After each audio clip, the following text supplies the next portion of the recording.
અમરેલી જિલ્લામાં 31ના દિવસે પોલીસ દ્વારા દારૂના દૂષણને ડામવા માટે કડક કાર્યવાહી શરૂ કરવામાં આવી છે।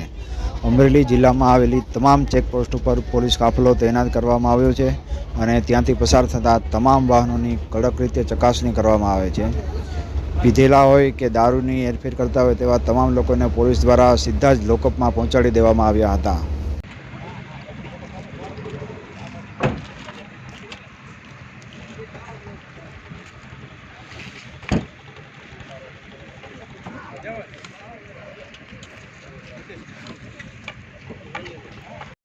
ભાવનગર રેન્જ આઈજીપી શ્રી ગૌતમ પરમાર સાહેબના આદેશ મુજબ અને અમરેલી જિલ્લા પોલીસ અધિક્ષક શ્રી હિમકરસિંહ સાહેબને સીધા સુપરવિઝન નીચે આજે સમગ્ર જિલ્લામાં આ વાહન ચેકિંગનું 31 ડિસેમ્બરને લઈને ચાલુ છે કાર્યવાહી।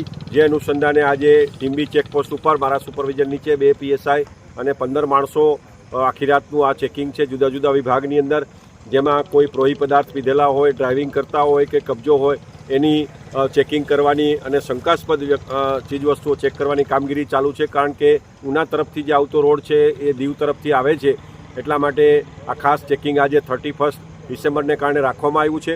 અત્યાર સુધીમાં 5 વ્યક્તિઓ મળી આવેલા છે, જેની વિરુદ્ધ કાર્યવાહી ચાલુ છે અને આપ જોઈ રહ્યા છો સઘન ચેકિંગ અત્યારે જે છે એ ચાલી રહ્યું છે અને રાત્રિ દરમિયાન આખી પૂરી રાત સુધી આ સઘન ચેકિંગ ચાલવાનું છે। જેમ જેમ આપ જોઈ રહ્યા છો જે વાહનો આવતા જાય છે એમ અમારી ટીમ એને ઘનિષ્ઠ રીતે એનું ચેકિંગ કરવામાં આવી રહ્યું છે અને કોઈપણ વ્યક્તિઓ મળશે તો એની સામે કાયદેસરની કાર્યવાહી કરવામાં આવશે।